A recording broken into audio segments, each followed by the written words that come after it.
এখন আমি আমার লাগেজ প্যাক করছি আর ডিসাইড হয়ে গেছে যে আমি কিভাবে যাব। আমি ট্রেনের কনফার্মেশন পাইনি, তাই জন্য আমি ফ্লাইটে যাচ্ছি। আর এই হচ্ছে আমার বাথরুম চপ্পল, এটার দাম হচ্ছে মাত্র 50 রুপিস। তোমরা এরকম চপ্পল অবশ্যই কিনবে, অত ভালো চপ্পল কিনে তোমরা কি করবে? এই চপ্পলগুলো অবশ্যই কিনবে, এটা খুবই ভালো, একটু শক্ত বাট বাথরুমে আবার কি নরম দিয়ে কি করবে তোমরা। জাস্ট আজকে আমি লাগেজ প্যাক যখন করা স্টার্ট করেছি তখন আমি দেখছি যে আমার জামা কাপড় এত নোংরা কেন, সব কটাতে আয়রন করা নেই, নোংরা ঝুংরা।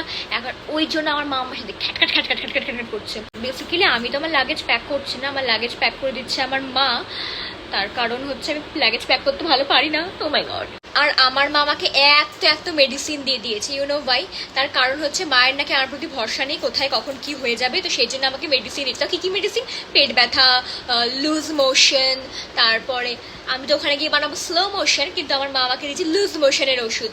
তারপরে হচ্ছে তোমার মাথা ব্যথা, এইটা খুব ইম্পর্টেন্ট। আমার অ্যাকচুয়ালি আমার মাইগ্রেন আছে, তো আমার মাথায় প্রচণ্ড পরিমাণে ব্যথা হয়, ঠিক আছে। মানে আসলে আমি খুব একটু ওই যে নেকুপুষু, তো আমার একটুতেই আমার মাথা যন্ত্রণা করে, মানে আমি হার্ড ওয়ার্ক একদমই করতে পারি না। খালি একবার দেখো যে আমার বিছানাপত্রের কি অবস্থা।